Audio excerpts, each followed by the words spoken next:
Nos encontramos acá en el séptimo y último programa de nuestra serie sobre la historia geológica y paleontológica de la Patagonia a lo largo de unos 400 millones de años. En los programas anteriores hemos comprimido esa enorme cantidad de tiempo para llegar finalmente a la era cenozoica y en ella al periodo cuaternario, que abarca solo unos 2 millones de años. Si pensamos que el tiempo geológico se mide en cientos de millones de años, casi 2 millones es como un instante en el desarrollo del universo. Pero en Patagonia, en esos casi 2 millones de años, ocurrieron cosas muy dramáticas, ya que continuó la actividad volcánica, los hielos cubrieron gran parte de su superficie y aparecieron por primera vez seres humanos en la región, luego de un periplo lento y persistente a todo lo largo del continente americano, que tardó quizás unos 20.000 años en concretarse. Así pues, en nuestro recorrido de hoy, trataremos de reconstruir qué ocurrió a lo largo del periodo cuaternario.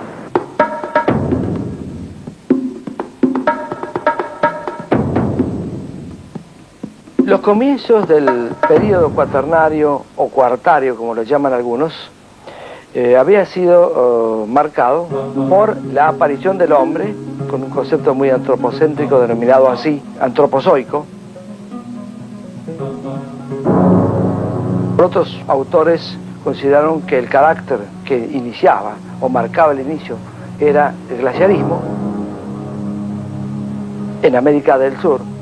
Por otro lado, se consideró de que el comienzo del cuaternario estaba marcado por el comienzo del gran intercambio faunístico americano, pero en los tres casos la investigación demostró de que el comienzo de ese proceso era mucho más remoto. A lo largo de la historia geológica de nuestro planeta, hubo extraordinarios cambios climáticos debido a un juego de factores muy diferentes.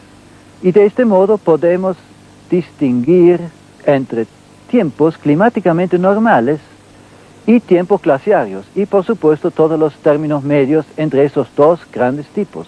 En los tiempos glaciarios tuvimos calotas polares de hielo en ambos hemisferios y una angosta zona tropical cálida a lo largo del Ecuador. El tipo climático de nuestro planeta en el momento actual es un tipo intermedio. Es más frío que en un tiempo climáticamente normal y es más cálido que el de un tiempo glaciario. El enfriamiento paulatino del planeta, que ocurrió a fines del Cenozoico, produjo que gran parte de la cordillera patagónica fuera cubierta por los hielos. Estos hielos, que descendieron en forma de glaciares o de lenguas de hielo, alcanzaron en ciertas localidades la costa atlántica. Este fue un periodo muy importante en la Patagonia, dado que estos hielos han modelado completamente su paisaje.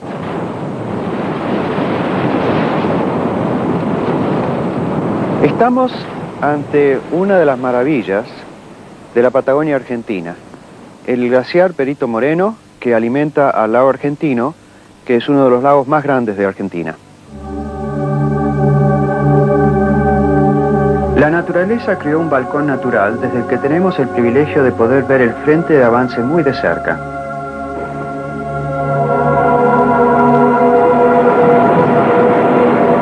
Este glaciar es uno de los pocos en el mundo que está avanzando dentro de latitudes de zonas templadas. Los glaciares se forman a partir de la acumulación de nieve en las montañas. Cuando esta acumulación excede una cantidad importante, comienza a desplazarse cuesta abajo, arrastrando todo el material suelto que encuentra a su paso.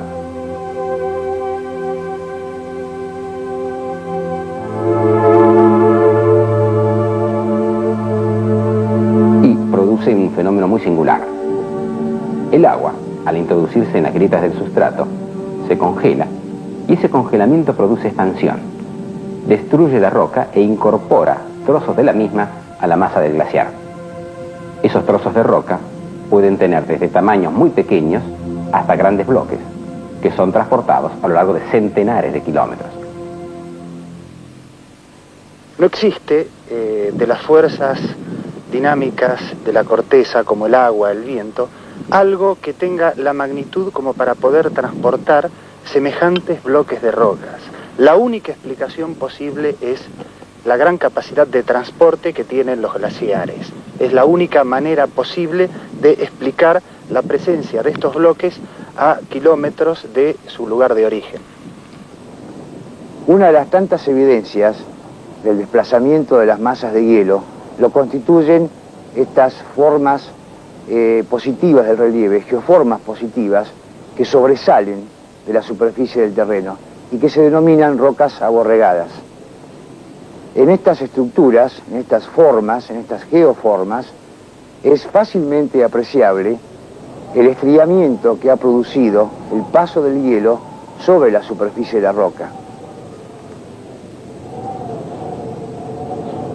El proceso de ablación, es decir, el proceso de pulimiento del hielo sobre las masas rocosas, es el factor fundamental de estas manifestaciones tan curiosas y tan distintivas de los paisajes glaciales.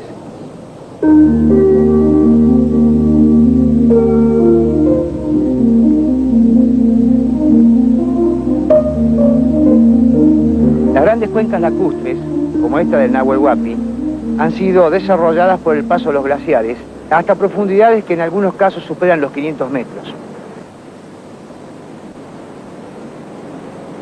Las masas de hielo llegaron a tener alturas superiores en más de 100 metros a los actuales niveles de agua. Y estos grandes glaciares fueron el resultado de la concurrencia de distintas lenguas de hielo que bajaban de los cordones montañosos, como aquel valle que podemos observar, glaciario, fósil, en la margen de enfrente.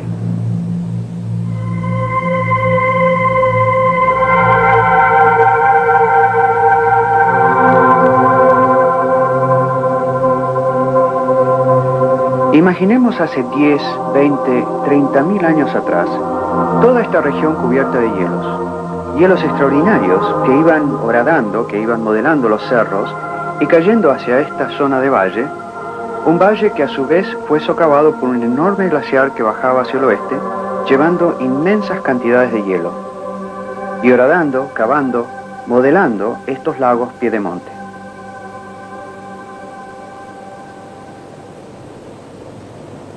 Cuando el glaciar va descendiendo de la alta montaña, va arrastrando a todo el material suelto que encuentra a su paso en un efecto tipo topadora, en donde el material acumulado de esa manera lo tenemos aquí en forma de colinas y su nombre técnico es morena.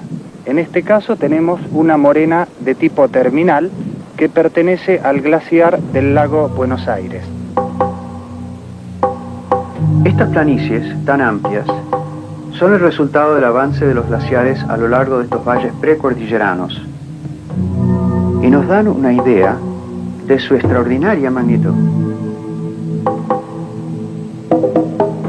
Esta serie de glaciares que bajaban de los cerros y luego confluían en grandes ríos de hielo que se iban desplazando lentamente hacia el este, al derretirse formaron valles gigantescos y lagos de gran envergadura.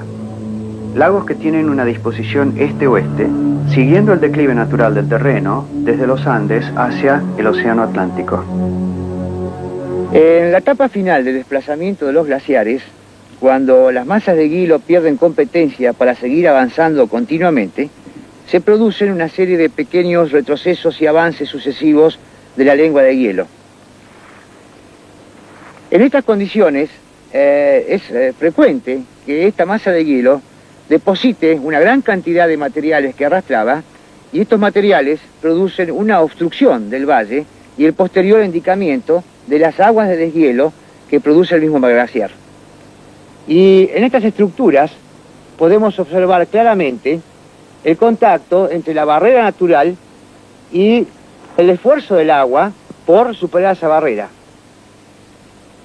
Posteriormente, el río encontró un paso alternativo por otro lado y es donde en este momento está circulando. A lo largo de los miles de años, el clima cambia cíclicamente. Y es por eso que tenemos periodos de climas fríos y periodos de climas cálidos sobre el planeta.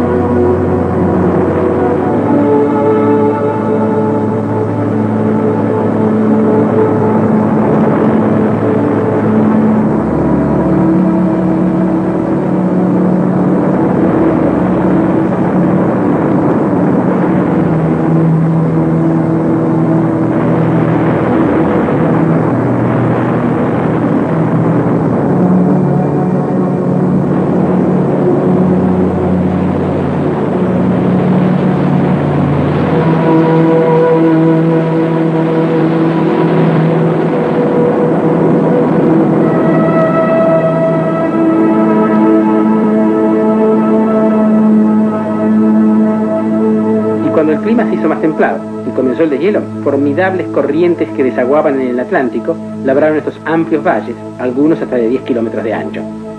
Sin embargo, en la actualidad los surcan efímeros ríos, cuyas dimensiones son desproporcionadas a los valles que los contienen.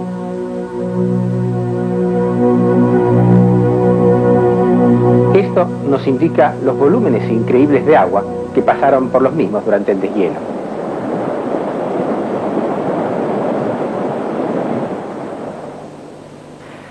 Los grandes glaciares del fines del Cuaternario en la actualidad están en franco retroceso, lo cual permite vivir en Patagonia con un clima relativamente benigno casi todo el año. Pero aún hoy existe una franja de hielo continental perenne a lo largo de los Andes del sur.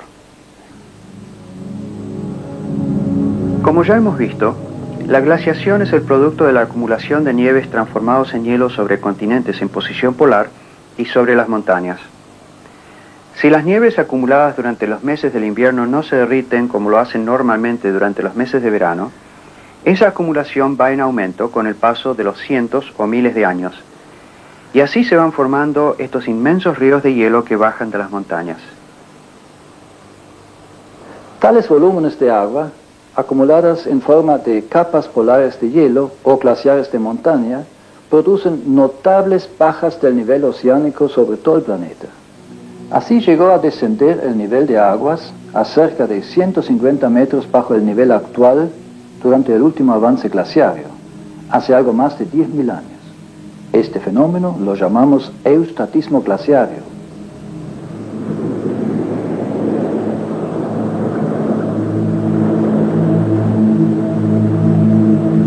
A ver si alguien nos puede explicar algo que siempre llama la atención cuando uno visita un lugar como por ejemplo la península de Valdés.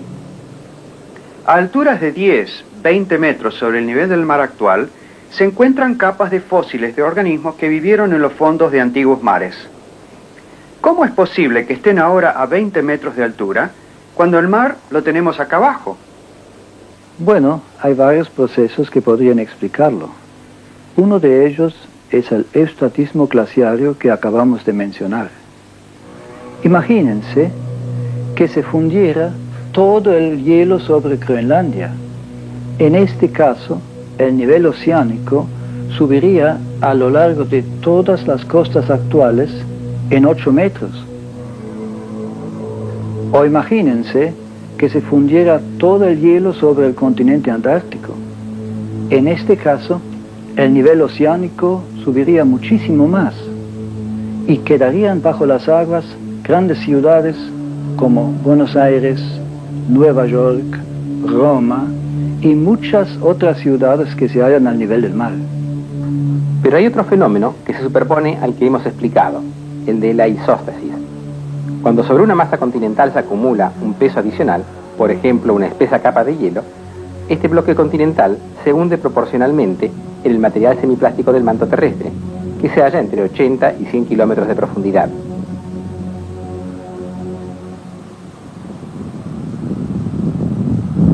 Luego, cuando los hielos se derriten, la masa continental vuelve a levantarse. Bien, ahora resulta que la Patagonia está flotando sobre una materia plástica y sube y baja como si fuera sobre un resorte que se le ha sacado un peso de encima. En fin, ya no me asombran más estas cosas. Este proceso de isóstasis es también responsable del hundimiento de las cuencas sedimentarias como respuesta al apilamiento tectónico de la cordillera.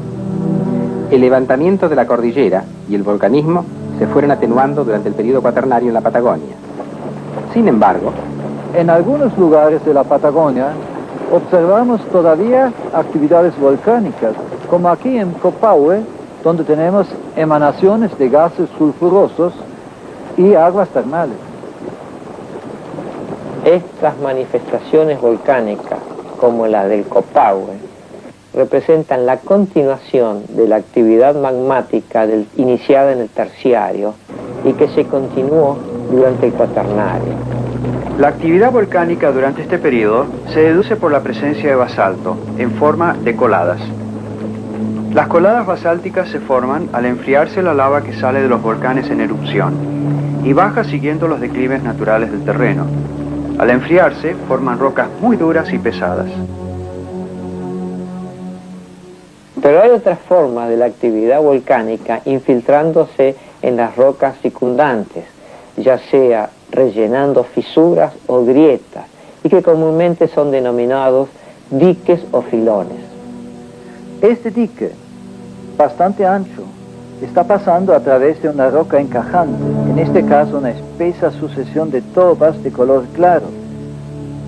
Y vemos cómo el basalto en sus bordes ha formado una ancha aureola de contacto a ambos lados, donde ha quemado la roca encajante.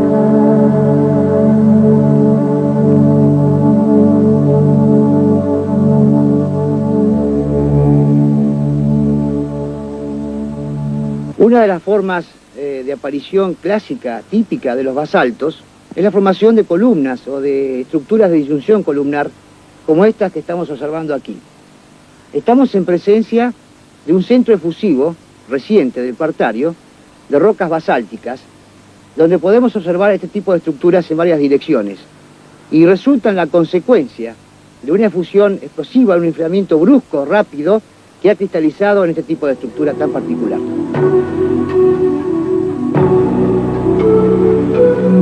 La parte sur de la Patagonia muestra la interacción entre la placa antártica y la placa sudamericana. La placa antártica está rotando, está girando hacia el este, mientras que la placa sudamericana se mueve en sentido contrario. Como resultado de esa interacción, la parte sur de la Patagonia se está desmembrando, hay bloques continentales que por medio de las fallas se separan de la Patagonia y terminan como las Islas Georgia del Sur, desmembrados como islas en el medio del océano. Estas fallas o fracturas están controlando un importante volcanismo. Ese volcanismo se observa al norte del Estrecho de Magallanes, donde tenemos numerosos conos volcánicos que están indicando la formación de una importante fractura. Esto va a resultar que en unos pocos millones de años, Tierra del Fuego va a adquirir una independencia de la Patagonia y va a empezar su camino hacia el este. Prácticamente todas las emisiones volcánicas en esta zona provienen de profundidades de más de 20.000 metros y están compuestas por elementos sumamente densos, pesados, de las profundidades de la corteza. La mayoría de estas coladas provienen de fisuras, las que a veces pueden estar señaladas por una serie de puntos de emisión por donde van saliendo. Cuando se comienza a solidificar la parte superior de la colada, hay una pequeña concentración de gas, como burbujas, que al salir van formando todos estos conos. Luego, puede haber un colapso, por romperse la parte superior al solidificarse, y sigue el ciclo.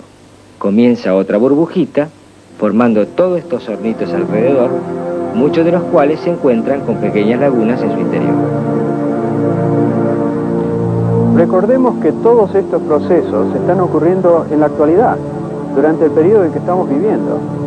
Grandes transformaciones de la superficie de la Tierra que quizás a algunos de nosotros nos toque ser testigos.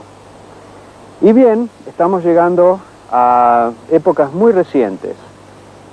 ¿Qué pasó cuando los grandes glaciares se derritieron y nos legaron el clima en que vivimos actualmente?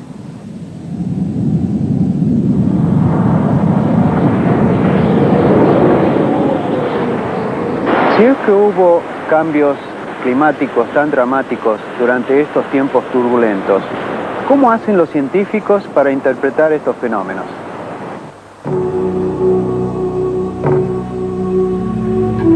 Estoy parado sobre la costa sur del lago Cardiel, un gran lago en el centro sur de Patagonia. El lago Cardiel es peculiar en que no desagua, es decir, que pierde agua solo por evaporación de la superficie del lago. Por la razón de que no tiene desagüe, puede fluctuar libremente a través del tiempo. Durante las épocas de mucha precipitación, el lago tiende a elevarse, mientras que en tiempos de sequía el nivel baja.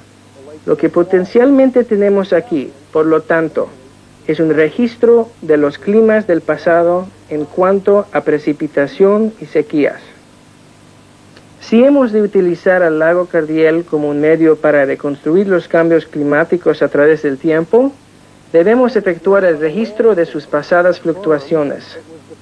Estoy parado sobre una característica forma de suelo, una terraza, que fue depositado por olas cuando el lago estaba, en el pasado, en un nivel más alto. podemos ver sobre la superficie de esta terraza piedras que han sido redondeadas y achatadas por la acción de las olas. Esto está aproximadamente a unos 20 metros sobre el nivel actual del lago, prueba de que las condiciones climáticas eran más húmedas en el pasado de lo que son actualmente. Esta información concuerda con lo que sabemos sobre deshielos, es decir, que hace unos 10.000 años el clima se hizo más templado y el deshielo de los glaciares inundó la mayor parte de Patagonia. Mientras en la región austral patagónica y en la cordillera patagónica se desarrollaban intensas glaciaciones, el área ubicada al norte, dentro de lo que actualmente reconocemos como la llanura chaco-bonaerense, ocurrían situaciones sumamente propicias para el desarrollo de la vida. Tanto es así que el registro de la vida cuaternaria del continente sudamericano se ha hecho en esas regiones y justamente ha pasado a ser conocida esa fauna como la fauna pampeana. Ya que estamos en la llanura pampeana, toquemos un tema que siempre me ha fascinado. Esta región tiene una capa de tierra negra muy fértil que se llama humus, que es realmente extraordinario si lo comparamos con los suelos de Patagonia, que son en general pobres. En realidad son muchos los tipos de suelo, ya que los hay arenosos o aquellos que contienen una alta proporción de arcilla, y también los hay que son bastante rocosos. Pero los suelos que permiten el asentamiento de grandes vegetales, de los árboles por ejemplo, contienen un elemento orgánico. Un elemento que nos llega desde los albores de la edad paleozoica. Este árbol que ustedes ven acá es un Nothofagus, una lenga, un viejísimo poblador de la Patagonia. Continuamente los árboles, lo mismo que las hierbas, aportan material orgánico al suelo. Este material es rápidamente atacado por multitud de distintos animalitos muy pequeños que degradan estas hojas y ramas y la transforman en humus. Ustedes ven acá que hay una tierra por debajo de la hojarasca, producto de la digestión de estos animales. Estos animales viven en grandes cantidades en el suelo, entre 1.000 y 100.000 individuos por metro cuadrado de tierra. Y se conocen varios cientos de miles de especies en todo el mundo. Estos que ven son colémbolos, pero hay multitud de formas distintas. Están los ácaros, los ínfilos, paurópodos, en fin, no les voy a molestar con nombres raros. Unos comen las hojas, otros comen las maderas podridas, otros comen los hongos que atacan a esas maderas. El resultado final es la formación del suelo orgánico, del humus, ácidos húmicos, que enriquecen el suelo y que permiten al final cerrar el ciclo de la naturaleza. Estas disquisiciones sobre las estrechas relaciones de la superficie de la Tierra con la vida sobre ella cobran ahora especial interés para nosotros, ya que es durante el periodo cuaternario que ocurre un suceso muy trascendente para la Patagonia y en general para todo el continente americano. Seguramente el hecho más importante ocurrido en Patagonia en los últimos miles de años fue la llegada del hombre autóctono. Cuando este hombre autóctono pone su planta por primera vez en los fértiles valles cordilleranos, en las desoladas estepas, o llega a recorrer sus larguísimas costas. La mayoría de los investigadores están de acuerdo en que el poblamiento de América se realizó a través del estrecho de Bering. Es decir, que los primeros seres humanos habrían entrado al continente americano por su extremo noroeste, cuando los hielos del período glaciario formaron una especie de puente sobre el cual se podía caminar. Y así habrían llegado grupos nómades en busca de alimento, y a lo largo de varios miles de años fueron poblando América del Norte. De ahí se fueron desplazando hacia el sur, atravesando América Central, gran parte de América del Sur, y luego, hará unos 12.000 años atrás, habrían llegado al extremo sur de Patagonia. y por lo tanto al del continente americano. Con esta llegada a Patagonia, el hombre alcanzaba el Finisterre, el último confín de la Tierra. La palabra Finisterre, el final de la Tierra, no podría ser mejor aplicada que acá, ya que de acuerdo a la manera en que se fue poblando el mundo, la Patagonia fue efectivamente uno de los últimos lugares colonizados por los seres humanos. Para hablar del poblamiento prehistórico de la Patagonia, muchas veces se pensó en un proceso de migración, en el cual la gente aparentemente tomaba la decisión de avanzar hacia el sur. Hoy sabemos que este proceso nunca pudo haber sido así. Lo más probable es que se fueran ampliando lentamente los radios de caza, que se fuera a cazar guanacos a valles un poco más lejanos, o porque escaseaban en los valles más cercanos, o por distintas razones. Este proceso no debió ser además unidireccional, no debió significar avanzar solamente hacia el sur, hacia el norte, hacia el este, hacia el oeste, lentamente se fueron colonizando esas tierras. También tenemos que pensar en familias que tenían hijos, estos hijos buscaban esposos en otros grupos alejados, 10 o 12 kilómetros de las tolderías propias, y así lentamente, sin despedirse jamás en forma absoluta de un paisaje, se iba colonizando la tierra lentamente. Solamente así podemos concebir que en 2 o 3 mil años fueran siendo ocupadas todas las grandes cuencas de la Patagonia hasta llegar al extremo sur. Quisiera remarcar, por un lado, el hecho de que hubiera, hasta hace tan poco tiempo, un continente en el cual el hombre aún no había llegado, ya que sus orígenes se remontan a unos 3 millones de años atrás, en algún lejano rincón asiático o africano. Por el otro lado, el hecho de que cuando el hombre llegó a América, lo hizo ya como Homo sapiens, un hombre igual que nosotros, y que tenía, por ejemplo, una cierta cultura lítica, tenía idiomas complejos y una cierta cosmología que trataba de explicar su paso por la existencia.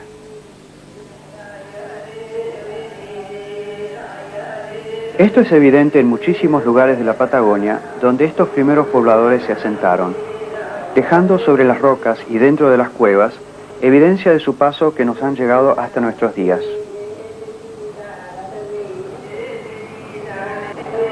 En aleros como este, de la localidad de Los Toldos, un lugar resguardado de los vientos y a la vera de un arroyo que seguramente les proveía de agua potable, se encuentran numerosas pinturas, tanto de los animales que cazaban, mayormente guanacos, como de negativos de manos. Los arqueólogos suponen que estos negativos de manos se hicieron soplando pinturas sobre las manos que posaban sobre la pared, dejando su rastro indeleble desde hace más de 9000 años. Pictografías similares se encuentran en otros lugares de Patagonia Central, como en esta a la vera del río Pinturas, uno de los yacimientos arqueológicos más extraordinarios de Sudamérica. Es una pena que solo hayan quedado estos vestigios de los grupos nómades que habitaron esta región. Como es fácil de entender, la llegada de estos nuevos inmigrantes a la Patagonia trajo consigo cambios en el balance ecológico de la región. Y algunos científicos opinan que tuvo mucho que ver con la extinción masiva de los grandes mamíferos de la época. Los fines del Cuaternario están caracterizados por una extinción, una extraordinaria extinción, dramática extinción de los grandes mamíferos que habían vivido y caracterizado esa época hasta ese momento. Ese momento ocurrió en un lapso estimado entre 10.000 y 8.000 años de nuestros días, quizás hasta un poco menos. Esta extinción fue realmente universal y ocurrió fundamentalmente en continentes americanos, en los continentes de América del Norte y América del Sur y en Australia. No así en aquellos continentes en los que el hombre se habría originado, como es Asia, como es Europa, como es África. A su llegada al continente, el hombre encuentra una riquísima fauna de animales hoy extinguidos, los que los investigadores denominan la megafauna del Cuaternario. Es muy posible que estos animales ya habían comenzado su proceso de extinción y es posible también que el hombre haya contribuido en buena medida a acelerar la misma.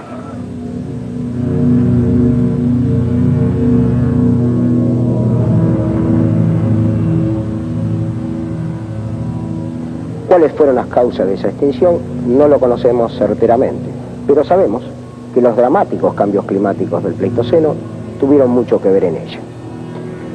Las plantas y sus consumidores, los herbívoros, coevolucionan a lo largo del tiempo. Los vegetales poseen sustancias tóxicas para prevenir precisamente la acción de los depredadores. El proceso coevolutivo hace que esas sustancias tóxicas pierdan su efecto. Por ejemplo, la planta de café produce un tóxico, la cafeína, que la protege de los animales que comerían sus frutos, y por eso tiene ese efecto enervante sobre nuestro sistema nervioso. Pero algunos animales que cohabitan y coevolucionan con esas plantas de café han logrado desarrollar un sistema digestivo que neutraliza los efectos tóxicos, y de esa manera pueden alimentarse de ellas. Las relaciones ecológicas son muy delicadas, y las adaptaciones, si bien beneficiosas, también tienen su límite. Por ejemplo, la extrema especialización tiene su riesgo. Un ejemplo muy concreto es el koala australiano, que se alimenta exclusivamente de hojas de eucalipto.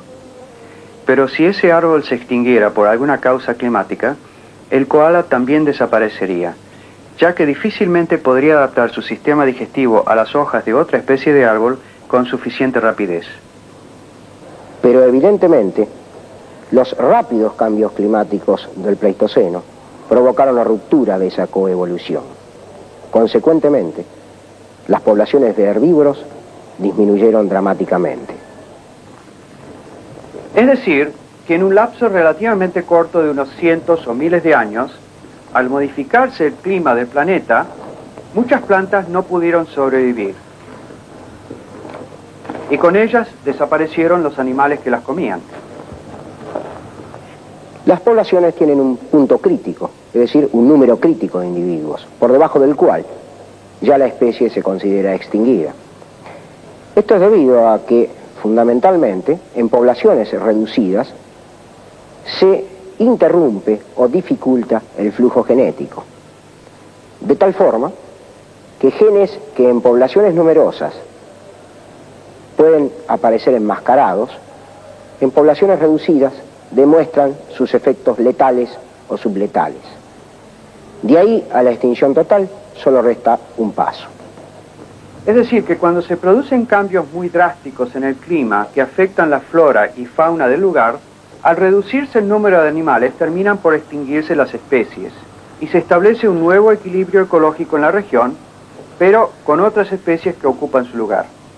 Obviamente, este proceso de extinción no solo afecta a los herbívoros o afectó a los herbívoros de la peculiar fauna pampeana, sino también a los carnívoros, sus predadores, y especialmente a aquellos superespecializados, como es el caso del tigre de dientes de sable.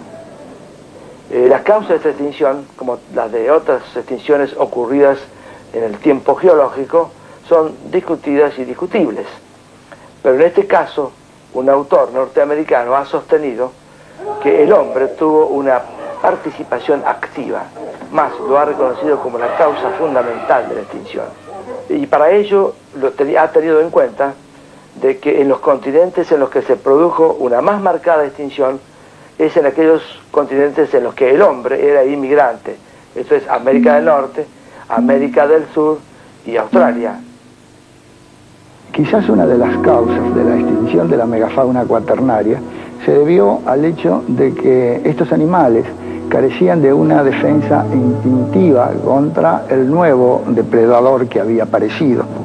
Cuando el hombre paleolítico llegó a las costas del sur de Sudamérica, a las costas de Patagonia, tanto los lobos marinos como los elefantes marinos ya se encontraban presentes en estas costas probablemente desde hace bastante más de 1 millón de años. La mayoría de las culturas que se desarrollaron a los costados del litoral marítimo hicieron uso de estos recursos como en muchos otros lugares de la Tierra, aprovechando fundamentalmente dos condiciones de estos mamíferos marinos.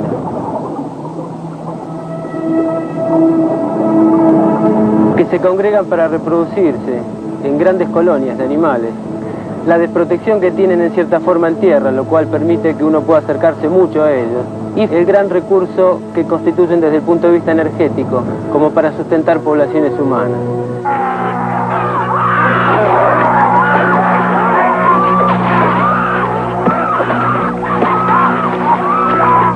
Es difícil poder aceptar de que el hombre sea la causa. A mi juicio, el hombre pudo haber colaborado, haber coadyuvado de una manera muy intensa, pero no haber sido exclusivamente la causa. Se ha dicho que los cazadores que estaban en la Patagonia habían cazado milodon y caballos fósiles y que habían causado su extinción. Luego, si esto era cierto, significaba que al extinguirse la megafauna, un recurso muy importante para su subsistencia les faltaba y que esto debió obligarlos a buscar nuevas soluciones para vivir. Pero cuando nosotros comenzamos a trabajar en distintos lugares de la Patagonia, encontramos que los huesos más importantes en esos sitios eran huesos como estos, huesos de guanaco, que siempre parecían como los más importantes, aquellos en los cuales se había focalizado la dieta de los prehistóricos habitantes de la Patagonia.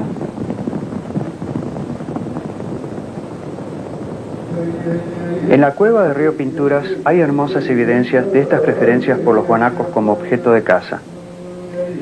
Suponemos que estas representaciones de guanacos ayudaban a aquellos que los pintaban a obtener una buena cacería. Además, las numerosas imágenes de guanacos grávidos nos hacen pensar que allí se oficiaban ritos de fertilidad que ayudaban la continuidad de las manadas. Estas pinturas también documentan el método que utilizaban aquellos antiguos pobladores patagónicos para la caza del guanaco. Algunos de ellos encaminaban los animales hacia el lugar donde los esperaban otros hombres, quienes en círculo y tirados en tierra esperaban la caza. Al tenerlos cercados, los cazadores se erguían y les arrojaban unas bolas redondas con tientos de cuero, haciéndolos caer indefensos. El guanaco proveía a estos primeros habitantes patagónicos de alimento, protección de frío con su cuero, y hasta se las ingeniaban para fabricar armas con sus tientos. Es decir, que el guanaco podría considerarse el animal más importante de su economía. Luego, ¿cómo aparece la megafauna? Aparece como un recurso complementario. Probablemente no era cazado, inclusive. Es posible que haya sido carroñado los restos de un milodon, de un caballo fósil que parecía muerto por circunstancias ajenas a la acción depredadora humana. Es decir, fue una combinación de la acción del hombre con cambios climáticos de magnitud mayor. La extinción que se produce a fines del Pleistoceno afectó por lo menos a 100 géneros en el mundo entero. Téngase en cuenta que 45 de esos géneros, de esos 100 géneros, fueron de América del Sur, lo cual da una idea de la magnitud. Imaginen una extinción tan masiva que llegó a eliminar 45 especies de animales, animales que habían rondado en gran número pocos años antes la región patagónica y todas las llanuras que se extienden a lo largo del continente sudamericano.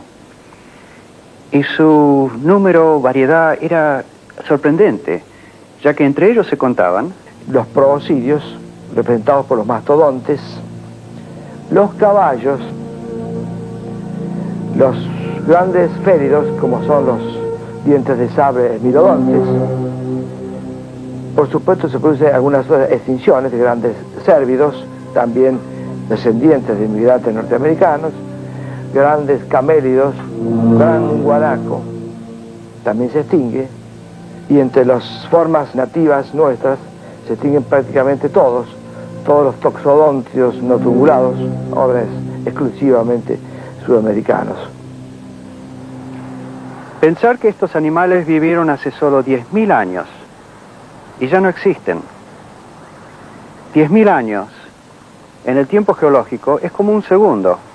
Desapariciones tan masivas nos dan una idea, una pauta de los peligros que nos acechan si no tomamos responsabilidad de preservar la vida sobre el planeta, no solo para nosotros, sino para las criaturas, las plantas y animales con las cuales convivimos.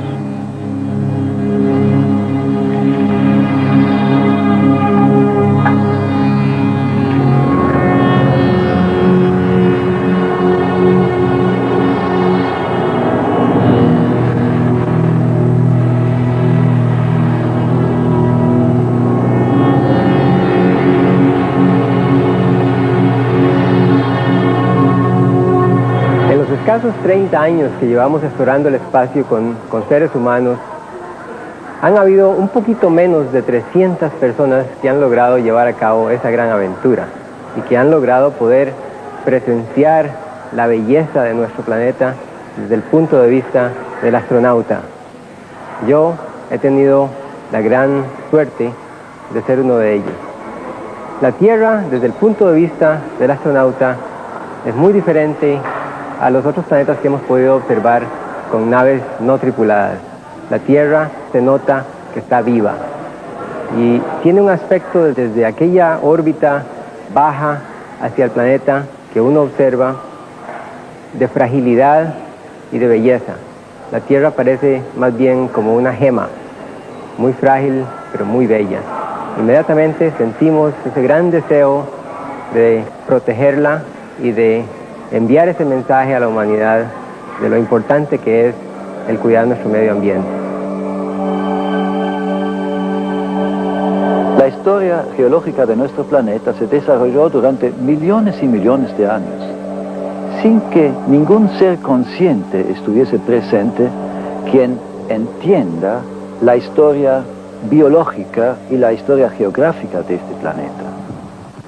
Vino el hombre y él no solo es capacitado de comprender y de disfrutar las maravillas de este mundo, sino también de indagar el pasado geológico y hasta de prever ciertos aspectos del futuro.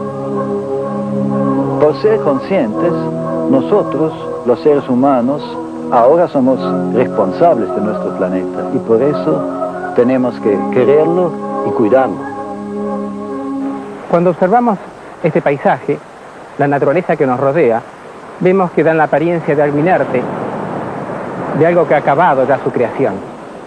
Espero que a lo largo de esta serie hayamos podido aprender de que estamos observando un instante de algo que no solamente no ha terminado de desarrollarse, sino que continúa a través de cataclismos, terremotos, emisiones volcánicas, un continuo cambio de ese paisaje.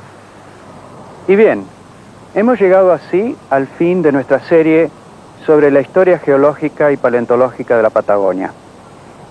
Este viaje a través del tiempo geológico ha sido posible gracias a la colaboración de 46 científicos y técnicos que trabajan en la Argentina sobre temas patagónicos.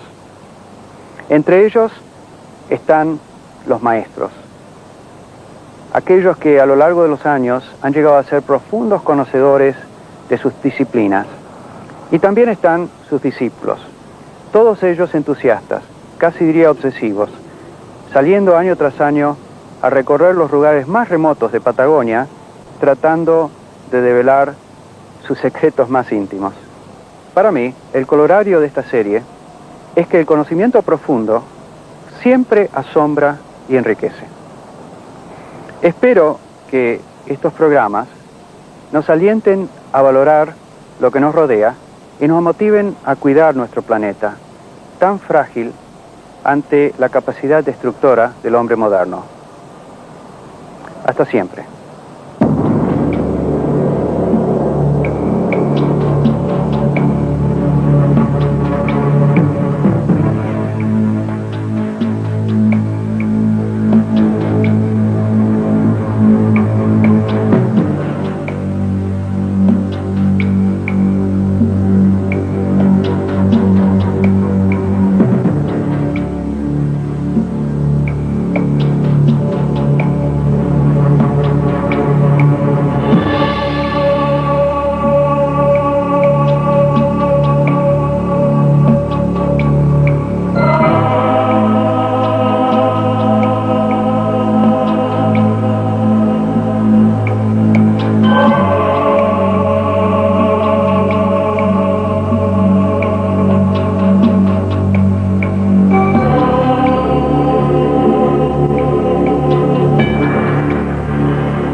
Este programa fue auspiciado por Alparamis y Fundación Diadema.